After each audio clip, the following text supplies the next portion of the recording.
Good afternoon from Yummy BTV, and as promised this morning, I am in the house with EMMANUEL De Silva, and we are in somewhere in Labrador, we're in Lalo, Labrador. This is the Tabernacle. Oh, is it the Tabernacle? This is the Tabernacle. I used to come in when I was a little boy. When you was young, yes. Yeah. This has always been ours, our community centre. And I was born, and this is my area. They tried to take it away from us. When I was, a while ago, they gentrified the whole of Notting Hill after the Notting Hill film. Yeah? Right? And then With everybody... Hugh Grant. Yeah. Stuff. So after the gentrification of that, they franchised out the restaurant downstairs. But then when I started coming out from Latchmere House on release, I was working there as a chef. Hold on, excuse me, Emmanuel. But I swear, I went Beverton School round the corner. I swear you used to look after me when I was a little boy. When you was young, when you was young. It's my Uncle E, really. Yeah. But go on, like, first of all, give us the beginning of time. Labrador Grove, as it was. I was born in Labrador Grove, yeah? I'm a Labradorian. No nationalism. Right. Yeah? I was born there. Go on. Yeah? So that's who I am. Yeah? All this black, white, Jamaica, this, that. I'm a Grovian. Lalo Labrador Grove. That's what we used to call it when I was growing up. Yeah? They've hijacked that now, the Lalo and all that, but this is what we called it. Lalo Labrador Grove, from All Saints Road when we was kids growing up and what have you. I was born round there and I moved to Grenada when I was 10 months old. My dad's house in St. Stephen's Gardens got petrol bombed during the time of the Rackman, Van Hugenstraten with the housing. Hold on, which Van Hugenstraten? Not the one with Dave Croke. Yeah, Nick, who was inside with us Dave in the Croke unit. committed suicide. Yeah. The one on that case. Yeah. Him and Rackman was running all the housing in West London. Slum landlords. Gotcha. Yeah, that's what they was doing. Well, I don't know if he's still doing it because he's multied up now, isn't he? He's a multi-millionaire now. But them guys was working, and at a certain point, they was working with Michael X, to move people out of the houses and move prostitutes in and do what they're doing in St. Stephen's Gardens. They petrol bombed our house, and my dad sent us all back to Grenada. There was a woman called May McCash, a Scottish woman. They called her the White Mrs. X. Yeah, Scottish woman who used to help a lot of Caribbean people who came to the area. Now, she done a deal with Michael X to pay him some money, my dad, not to involve police when they petrol bombed our house. My dad took all the money and sent all of us, all the boys, back to Grenada. Me, Mikey, my brother, Danny, Derek, we all went back to Grenada as kids. And Mikey looked after us in Grenada. But that's what my dad done with the money and went to war. Where? With all them lot? Yeah, because they was all... Oh, to take you lot out of the equation. Yeah, he took the money from May McCash, not to phone the police, and then went to war. I swear that Michael X book's in that Christine Keeler book. Yeah, Michael X, they're all in there. They're all in there. Yeah, all of them. I know all of them growing up as well. And what happened with Grenada and that then? In Grenada, I was in Grenada at my grandmother's house, and we stayed there. I stayed there till I was 7. Then when I was 7, I came back to England. Yeah. This was 1970. Yeah. And I was working on Portobello Market with Lenny Kane. He taught me how to fight and look after myself. I was doing all the antiques with Brian Donahue. Lenny Kane or Lenny McLean? Lenny Kane. Oh, Lenny Kane. Big Lenny Kane. Tommy Kane, Lenny Kane, Peter Kane. All the market people. Yeah, all the market people. Yeah. I was the first black barrow boy on Portobello Market. Yeah. Right? But what turned my life around and got me proper involved and being vicious in crime was when my brother was murdered. He was murdered in the Metro. Remember the Metro Club? Danny, yeah. Of course I remember the story. Yeah. You know what? I forgot about that coming down here today. Yeah? Well, that was the major part of making me the monster who I was. Yeah? After that? After that, now I just became very introvert, dumb, never spoke to no one. Do you know what I mean? Never liked no one. I hated human beings because they killed my brother amongst hundreds of people who said they loved him. I know what that feels like. Right? Everybody said, oh, we love Danny De Silva. Danny De Silva was a nice boy. He was a lovely boy, and he was pretty. He was handsome. He was this. He was that. But yet he got stabbed to death amongst all of them. So, for me, as a 10-year-old kid, I weren't having none of that. Yeah, so I just done my own thing, carried on working on Portobello Market, never went to school, so I never had the schooling, you know. But it was, as you know, when we was in ACAT, Yeah. I've done all my GCSEs, my A-levels, my everything. Because at the beginning of the time, you was dyslexic. No, not dyslexic. I couldn't read and write. Yeah. But hold on, E, right? Start off. The beginning of the crimes and the sentences, right? Where would we start from? Because Borstal. You done Borstal training where? Borstal training, 1979. Wow. Yeah, I was in Rochester Borstal. Yeah. I smashed some kid's head open, and I ended up in Portland. Yeah, There was just two black people in Portland, right. So-called black people. I don't like using the term black and white, No. but it was just two of us there. Chang, Streaky. I remember Streaky. I saw me, it years later. Yeah, on Rally House and Borstal was tough. It was proper soldier. Not only that, in Borstal, if you had it with someone and someone giving it the big one, you take them down to the gym. Or the showers. Nah, it was gym. Oh yeah, in front of the people. We had boxing. We had boxing in there. That's where I learned to really do my boxing properly. Yeah. Was in Borstal, 1979. You can have a fight. Yeah, you want it? Yeah, let's go. Yeah. You know what I mean? If it was different, if they violated. Yeah. Then if it was a violation, then you get a tool and deal with them. But honourably, me growing up, it was fisticuffs. You know, like it weren't guns and knives like it is now. Right. After Borstal training, much time out? Yeah, I had a long time out, but I never really got involved in the thing. I was doing my thing with Brian Donaghy on the market and doing different things. Yeah. Do you know what I mean? And going up to the gardens myself and buying gold and selling it and looking in the Evening Standard and learning how to the prices of gold and silver. Yeah, when we was young. So then as well, it was the drugs like Kid Silver. They used to call me. I used to be working with Lenny Kane and Tommy Kane on the Portobello, but I used to get my ash and weed off of Oliver Twist. God rest his soul. Yeah, so he used to give me parcels so that I weren't selling little bits and pieces. And I used to do the black bombers, the black bomber pills, the speed pills. May McCash used to get all the black bombers on prescription. She used to give them to me. I used to sell them for 10 bob each. Wait, I used to live down there, St. Leonard's Road, when I was 8. Yeah. So then if you was in 70, if you were you must be 4 or 5 years older than me then. Yeah. I'm 59. You're 59, so you're only 4 or 5 years old. It seems like I was a little kid then. Yeah. Oh, so after you see what it is, I was force raped. I was a man before my time. No, I was a boy. I was doing men things. Like I used to work in a spill down on Blenheim Crescent, downstairs where they used to have the gambling. Like Fingers, Wise and Ernie used to have a gambling place down there. Yeah. I used to go there at 5 o'clock in the morning and go to the caff, Bonbons caff, get rolls and get their rolls, sausage rolls, sandwiches and stuff like that early in the morning after they finish their gambling and clean up the place and get paid for it. As a kid. Do you know what I mean? So like I was earning more than my dad was earning going to work at 10 years old. 9 years old. Remember the early Shabines, Rogers and that? That's right, Roger Sabrine, Apple Shabine, Father Shabine. Oh, I used to go up there, there's right, let's jump ahead a little bit. The robberies, the armed robberies with the team that you had, how did that come about? How did it go? Well, I don't want to go too deeply into it because they slated me in the news to do with that. At that time, I was running a charity right in this room here. Yeah. Called Buyaka Charity.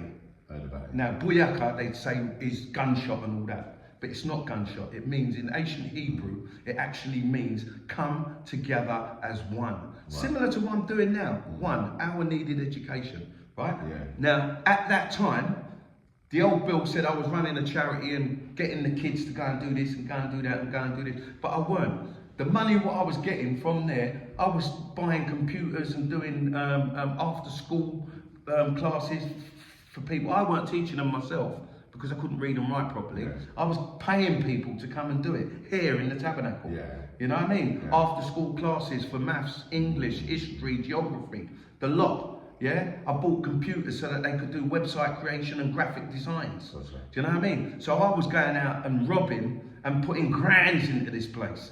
And they're telling me that I nicked £5 from the National Lottery to fucking send kids out to, excuse my swearing, to send kids out to go and rob. And they ended up calling me Fagin. You know Fagin, got to pick a pocket or two. You know what I mean? I wasn't doing that. I took 12 kids who got motorbikes and mopeds down to the post office. In the game. No, I took them down to the post office to get their license sorted out, their motorbike lesson sorted out, to get their insurance sorted out, so that the old bill, when they pulled them out, they got it in their pocket.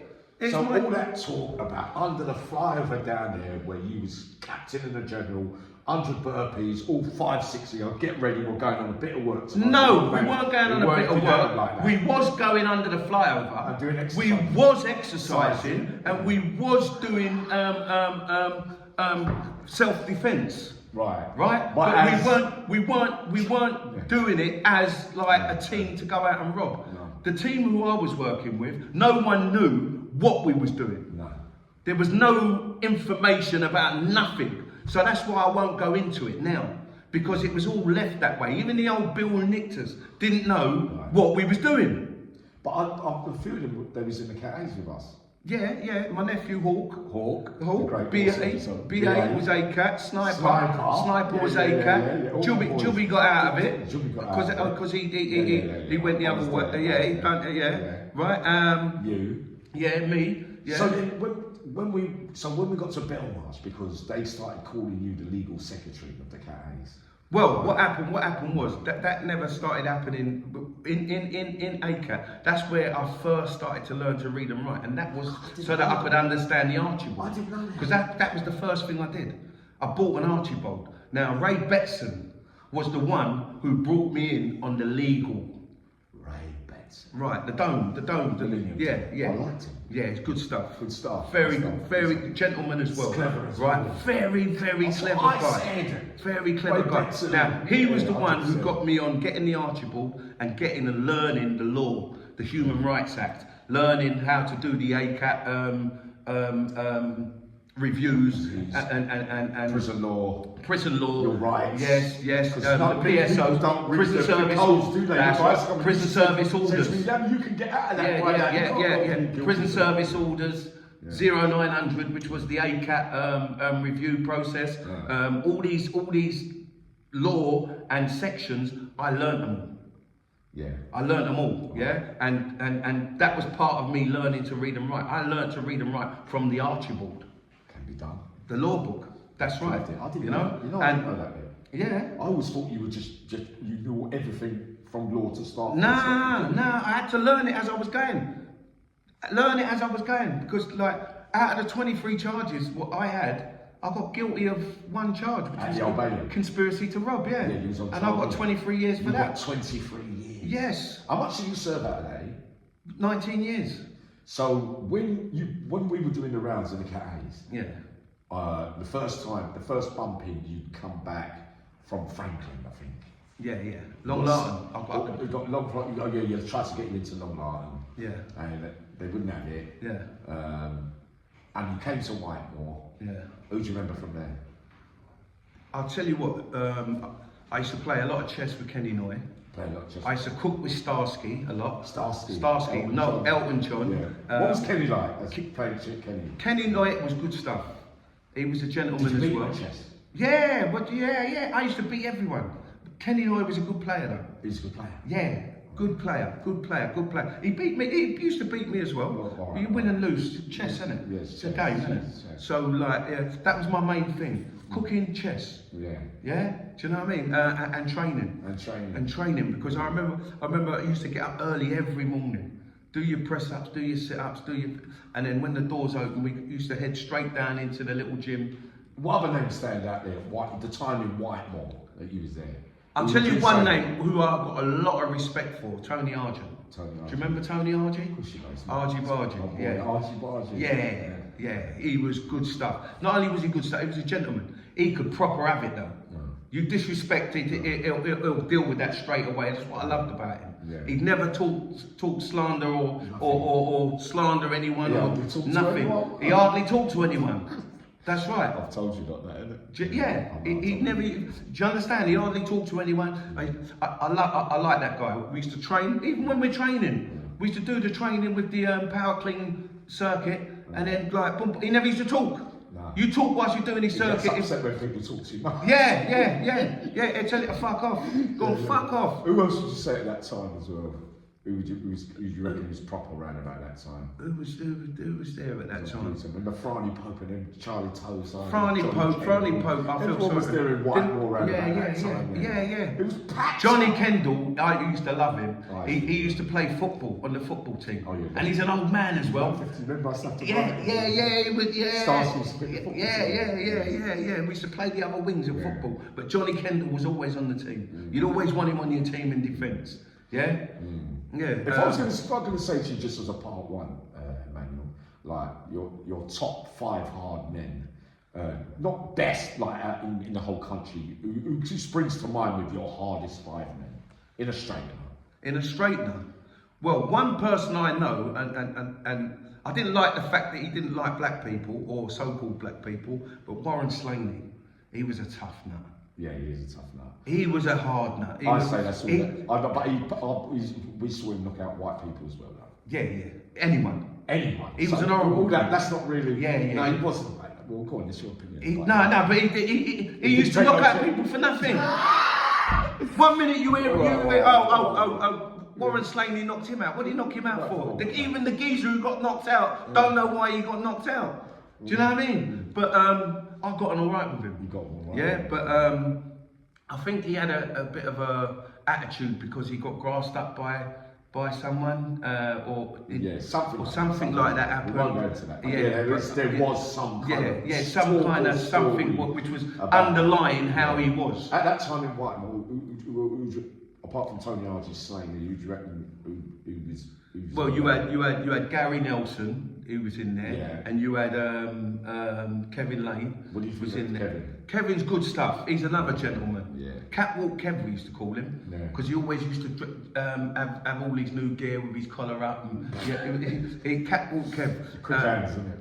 Quick hands. Oh, he was a great boxer. Fit He trained me a lot. I used to do a lot of training with him. Yeah. But there was a lot of in-house fighting in Whitemore at the time because everybody wanted to be the I am. Yeah. You know, they had a couple of fights, him and Gary Nelson. But I won't go into that either, right? But no. Gary was a gentleman as well. Yeah. He used to always talk polite to me. Kevin Lane was a gentleman. Yeah. I used to always talk polite to me, and no matter what anybody else had with each other, I got on with everyone. Because remember, I was doing everyone's paperwork. I know. So that's why they called you the legal. That's why I asked you, why did they call you the legal king? The legal king. And the authorities used to get me up with you because you used to be everybody's Mackenzie friend. And Mackenzie friend views means that if you can't handle the adjudications, what you're allowed, like, so if I was a little bit, understand the charge, but you're allowed to have like a version of a solicitor, like called a Mackenzie friend, who will come and represent you. Razor was good at that as well. Razor Ruddocks, he used to do a lot. Razor Smith, yes, that's it. Oh, he had a younger lot then. Who you think really carried it? You know what I mean? Because there was a lot of north east, that kind of thing. And but listen, I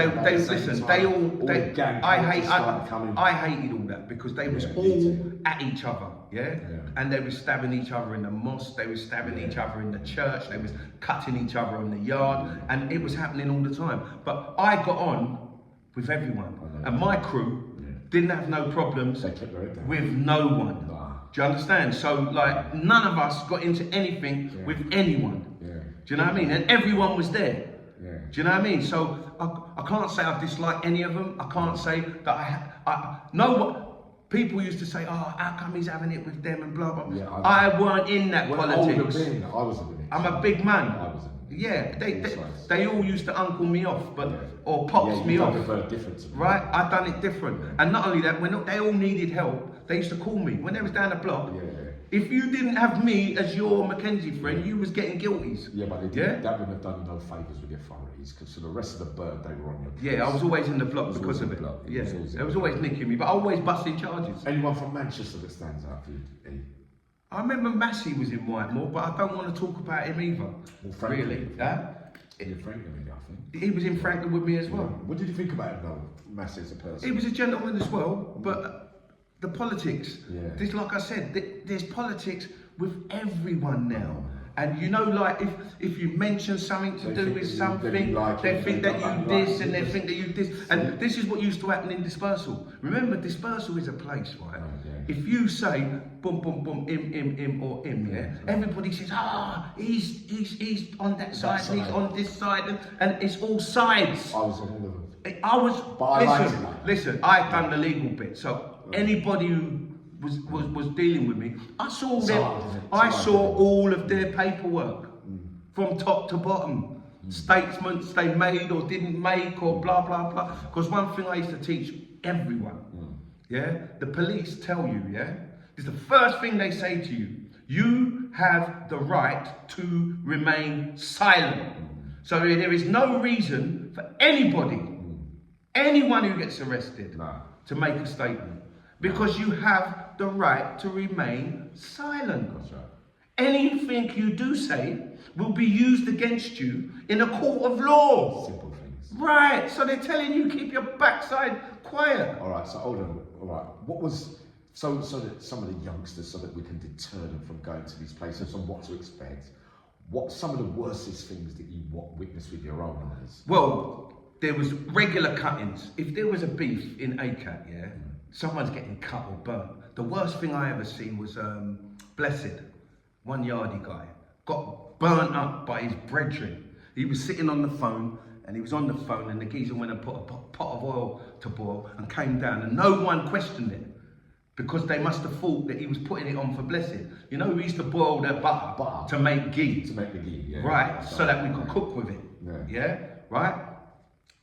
When a pot goes on, you have to go inside the kitchen and make inquiries. Who has put this pot on the fire? But no one made no inquiries, and Blessed got burnt up. But yeah, I heard he's all right now though, but that was the worst I've seen. That's the kind of thing that happens. That's the kind of regular. Someone get burnt up. When they see the pot, because a few times getting power after remember the screw got burnt up and died? With my man, Ferdinand. Yes, Ferdy. No, fine. I don't think he died, but he burnt him up and he never came on normal location. He died in the end. Did he? Yeah, he's dead. That Ferdinand was a nutter, mate. But it don't matter about being a nutter. Yeah. They stopped selling ghee then. Remember, I used to use the chicken skin. I used to take everybody's chicken skin and boil it and make oil. So, like, that's what I used to cook. But in the dispersal, like, if something jumps off and it's jumping off, it's serious. It's serious. Yeah, and this is the thing. People go in there with life sentences and ending up with natural life sentences because they'll never get out. Yeah, and there's not much hope really. You met Victor as well, wasn't it? Victor died, didn't he? I was with me, yeah, Victor died. He ended up doing a natural life. I know. And the legendary hitman as well. That's right. Yeah, Victor was a good. Slightly dangerous. Yeah, very quiet, very peculiar in his. I told you. Yeah. What about Liverpool? Any favourites? No, not really. You see, with me, yeah. Remember, I gave up my TV. Yeah, you did have all that. So I gave back my TV, and I was just in my books. So the politics and the stuff on the wing. The only reason you come and see me is to do your appeal or to do your paperwork. And the Bradish brothers, I spent a lot of time with Sean and Vinny doing their paperwork for their appeal. Good stuff, good people. Proper stuff. Yeah. Proper armed robbers. Yeah. Do you remember that Sean when he had a fight with that Eddie Gray over the phone? It was mad, didn't it? Yeah. Eddie Gray from Liverpool, I think his name was. I remember. I heard he's out now, Jack Womes, Mickey Steele. Jack Womes? Yeah, I don't understand that because Mickey Steele's inside. You was Jack Womes quite long. Jack Womes was on our wing. Yeah, but he was like a little baby, always crying, always standing with the screws, baking them cakes, giving them cups of tea and all that. So, like, we used to call him Bot Bots. Bot Bots. Oh, Bot Bot. Crying about everything. People playing music. Yeah, he talked to the screws. all the time. What about Mickey Steele? Mickey Steele was good stuff. He used to be in the education all the time, doing designs, doing houses and all that. He never really talked a lot. Nah. Nah, he was very quiet fella. Yeah. But I got on alright with him as well. But Yeah. really, I got on with everyone. I didn't get on with no one. So I've just done me. You know, the major part of it all is staying in your lane. But you see, the kids now, right? Yeah, they want to get involved in everything. Get involved in people's shit, and people want to get involved in other people's shit. People want to talk about people and say they know this and know that, and make up stories. The truth that me and you know is a lot of them youngsters that come there when they're all alone. They got to join different gangs. They got no one to back them. That's right. They're joining the brothers. Safety in numbers. Safety in numbers. Yeah. Oh, when they're on their own, they don't Yeah, need they're to. a little. Yeah. Who yeah. was out of all the youngsters? Who would you say wrecked it on their own? Who would you say, and like when it was all against them, who always turned up? If you had one person in your mind, like up north, east, whatever, you know that. Well, it'd have to be Daniel Cummins. Daniel Cummins. Yeah, it was always on him. Everybody was always trying to get him, but he always defended it. Yeah. No matter who it was. I don't know a video about him. Yeah. I don't know what anybody done about him, but he held his own. Do you know what I mean? Yeah. And he stood up for himself. And every time they went for him or done something to him, it was in numbers. Yeah. So, like, but you liked a lot of all the youngsters. I got on with all of them. They all loved me, man. Shimmy, Diney, all of them. Quincy. What about the fight with Quincy's half brother? And do you remember that day? Who was that? Joe Mercyacre. Yeah. Joe Mercyacre, Pat Smith's Cody. Yeah. They had a fight and he decked him, didn't he? Because he used to do all the kung fu shit. He ended up cutting him. He was a serious man. Yeah. Nolan. Yeah, good stuff. Yeah. Sorry, excuse me there 1 minute. Pause. No salary, can't answer that now. Yeah, oh God. So after the Cat A stages, because they pissed you about for quite some time. So, but you had to do your legal stuff. You knew your legal stuff. So you knew that he was entitled. Do you know what? Hold on, please. Let me ask you a question.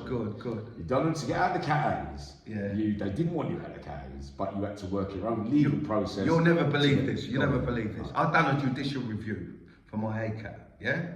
When I went and done my ACAT, right, they refused me my BCAT straight away. And what they done as well, they done my CCAT in Whitemore. So they done 3 reviews in one: my ACAT, BCAT, and CCAT. So I done a judicial review to take it up to get my BCAT. Before it went to court, they withdrew it. Yeah. Because they knew they were going to lose. Yeah, and I had a case against Laban. Remember the screw for racism. And you know racism died, didn't they? No. Yeah. Oh, God rest his soul. Yeah. Do you remember it? Yeah, go on. What happened? Anyway, right, so I got my BCAT and I went to Loudham Grange.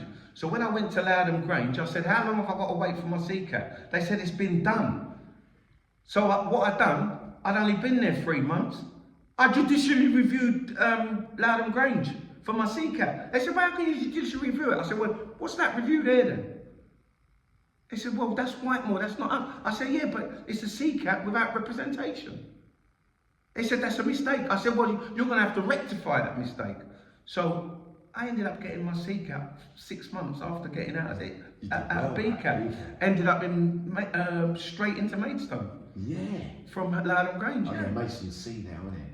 And that was the way. That was the way forward. Judicial review. Boy, they held me in the Cat A's right to the end. Yeah, that's no good. I'm telling you. So then, when did you get your DCAT? I got my DCAT. No, I got it. I was in.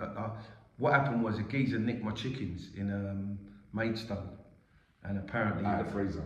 Yeah, sold them to me. Stupid idiot. Yeah, we got my name on the fucking. Got my name on the. What was he asking for? On the bag. Yeah.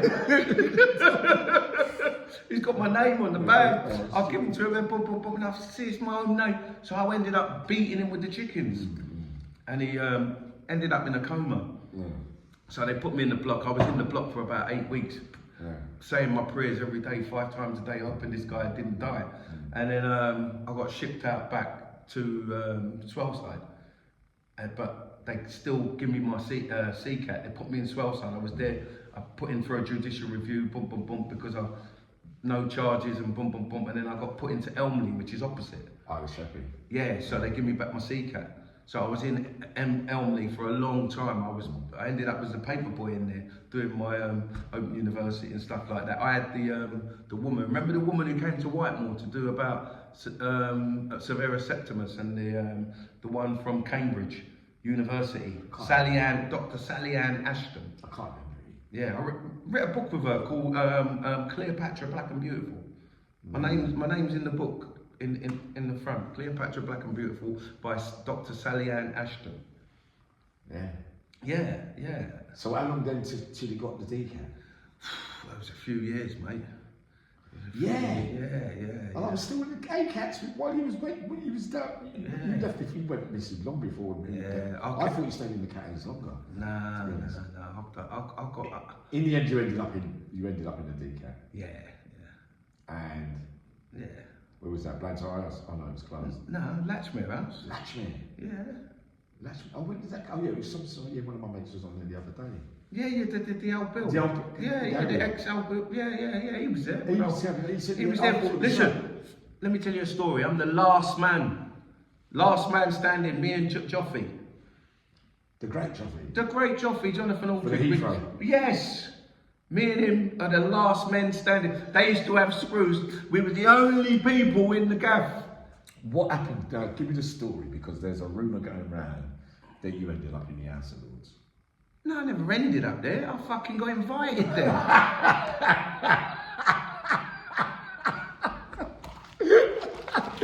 All right, brilliant. Yeah, it's there. Facts. Facts. First ever Afro-Caribbean serving prisoner to address the House of Lords. And that was on. Tell the viewers what that's about. That was about Abu Jamal. He was on death row in America. Right. He's writing a book called Prisoners Defending Prisoners. We went to launch the book. Yeah. Because I was a prisoner defending prisoners in the United Kingdom. Gotcha. Yeah. So when the book was launched, I went with the Women Against Rape group. Yeah. Was the women who petitioned for Abu Jamal to get free from his sentence in America. Yeah, he's still on death row, right? Yeah. And we look, it's a book launch. Jailhouse Lawyers. Prisoners Defending Prisoners. Right. The USA. That's right. But I'm doing it. Prisoners Defending Prisoners in the United Kingdom. I was a top man for that. You understand? So prisoners, teaching them how to defend themselves, teaching them how to use the Archibald, teaching them how to do their ACAT, BCAT, CCAT, teaching them how to do judicial review, teaching them how to sue the system. So this was all whilst being on day release from Latchmere? Yeah, same whilst I was working here in the Tabernacle. And Gary Griffin was opposite you, the policeman? Yeah, he was in the cell opposite. Yeah. Your pal. My pal. He came to the door once, but I didn't have it with. I was banged up with Joffy up there then, but just because he was old Bill, I just shut the door. I didn't have nothing to do with him. But I heard he's all right. But he's proper stuff. I don't know. Yeah, he's proper stuff. Do you know what I mean? Right. Don't worry about it. Everyone's entitled to what they But because of the life I was living, I wouldn't have it with old Bill. Ex or not ex or whatever they are. All right, E. So what happened after that? After going to us doing it all that. So you was going on the day releases. Yeah. You're helping out prisoners, right? Not just helping out prisoners. The youth as well. I was working with me and Joffy, right? We worked with the core 50 youths, for a group called beatbullying.org, and we worked with the borough commander of Croydon Police, and the 2012 Olympic team, right? Yeah. The 2012 Olympic team, the actual Olympic team. Yeah. And we was bringing the core 50 kids to work and do Olympics with them and training with them and what have you. And we're sitting them down, talking to them about crime, talking to them about the same thing we're talking about now, right? And we got 82% of them back who was expelled, 84% actually. So that's great success. Very, very great success. And back into mainstream school. Wow. Yeah, And that was just from me and Joffrey talking to him. Yeah. And having, look, we've got some of it here where we worked with him. Where we, like, me and Joffrey arranged for him to be beating up the police. That was in 2012. It was the police initiative, and they were taking us out from Latchmere House to go and talk to the kids. But the beatbullying.org, the core 50, you got kids who was in care and inside. Like one kid, he put his little brother in a microwave, turned it on. Do you know what I mean? Little baby. Wow. You know what I mean? These are the kind of kids we was working with, turning them around and turning their life around. Do you know what I mean? And it was working, but apparently it worked. So they didn't want it to happen no more because we were successful. However, that's another story. How did that end, that thing? What happened? Well, you know, Latchmere House. Well, you know what happened. We called you into the office. How did it end? Because if that was the main surely they want it to continue, don't they? If you're doing so well. What happened was, yeah, I went to the governor. I said to the governor, look, we're having such a great success here with these kids. Wouldn't it be good if we set up a charity from prison to be doing this all the time with the kids? So the governor said, that's a great idea. Shall I put it forward? And I said, no, you don't put it forward. I'll write to the fucking Ministry of Justice. Yeah. So I wrote to, I can't remember who was the actual Home Secretary at the time. I wrote to the Home Secretary and they said, oh, fantastic idea. So what we've done, I made an appointment with a local bank to set up a charity account. They said, yes, we'll open a charity account. Me and Joffrey went up there, right? I don't know what the governor done or what he said to the bank. They was ready to, not a penny spent, nothing, bank account, charity account, everything ready to be set up, ready to rock and roll. And then me and Jeff, yeah, first one ever in the United Kingdom, set up by prisoners. Yeah.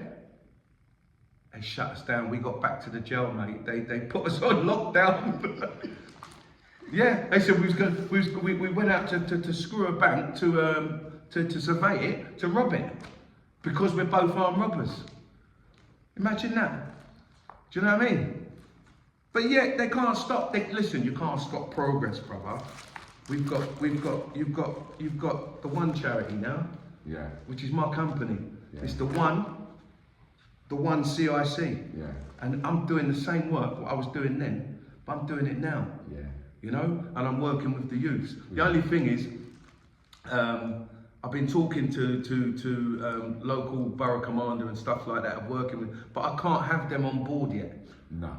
Because I have to keep the youth safe. Yeah. I can't have them making them statistics before they're successful in setting their lives and changing their mindset. Yeah. So they have to give me the opportunity to be with the youths and change their mindset first. When their mindset have changed, it's up to them if they want to integrate with the police and talk about what they're doing and what they're not doing. But me, trust has to be done. Yes, they trust me, so I'm not going to hand the kids over and then for them to get betrayed and hurt. That's right, and then I'm responsible. Okay. It's not going to happen. No. So were you telling me any regrets about anything? About anything so far. That's this is only part one. We're nearly finishing that in a minute. Sorry, viewers, because these ones are my quick part ones that I'm doing at the moment, dropping them on some of my old cat mates. Any regrets? I would say I ain't got no regrets. No, I have. I've got one regret. Go on. That was going to jail and missing out on my kids growing up. That's the only regret I've got, because I'm not like one of them people who say, yeah, I'm innocent and I didn't. I went out there robbing. Yeah, stand and blood clot deliver. So I can't turn around and say, yeah, I didn't do this and I didn't do that. I knew the consequences of my actions. That's right.